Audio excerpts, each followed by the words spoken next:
รักเฮาเลิกกันซะเอาแม่มานี่เฮ็ดหยังแม่ก็แค่จะมาบอกเจ้าว่า อีแม่ห่างนั่นนะมันกำลังคบกับเฒ่าแก่จีนอยู่ให้เจ้าระวังเด้อเดี๋ยวมันจะสวมเขาให้เจ้าแมนไอลักเขาซากันเบิดบาน โอ้ยแม่เจ้าอย่ามาใส่ให้แฟนคอยแบบนี้ แฟนคอยเราเป็นคนดี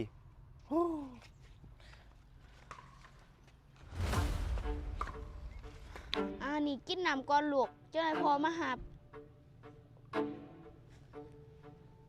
กี่ไปอูมเอาลูกมันมาชีวิตลูกมันต้องแลกโดยชีวิตลูกคอยมือนี้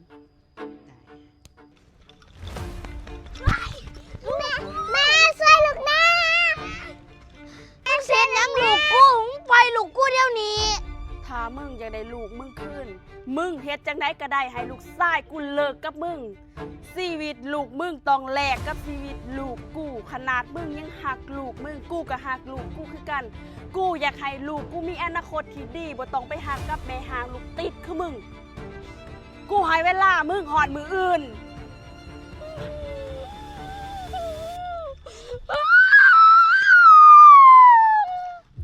เดี๋ยวเป็นอย่างเดี๋ยวนี้เจ้าคือเปลี่ยนไปแท้ค่อยแชทหาโทรหาเจ้ากับว่าครับ รักเฮาเลิกกันซะเฮาเลิกกันซะเฮาเลิกกันซะเอาเจ้าคือเว้าแบบนี้ เจ้ามีอย่างเจ้าบอกคอยมา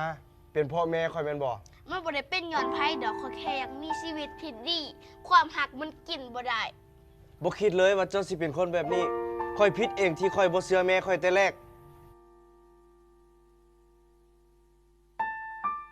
แค่ให้ฉันได้บอกเขาสักคำพูดในวันที่จำต้องจากอยากให้รู้ว่ารักเธอสำหรับ EP 2 เฮามาต่อให้ละเด้อไผที่ยังอยากเบิ่ง EP 3 คอมเมนต์ไว้อยู่กล่องคลิปเลยเดี๋ยวจะมาต่อให้เนาะและสำหรับไผที่เบิ่งคลิปนี้อยู่เพื่อบ่ให้เป็นการเสียเวลาเกียงมาจัดโปรให้เด้อครีมทาขี้แห่ขาว SJ ดับกินเตากินโตขี้แห่ขาวเนียนใสเนาะมีโปร1แถม2 2แถม3 3แถม5 5แถม5เด้อแล้วก็ลิปติน SJ ทาแล้วบำรุงปากสีงามตินทนโดนนั้นมีโปร1แถม2เด้อมาไผอยากเบิ่ง EP 3 คอมเมนต์มาเลย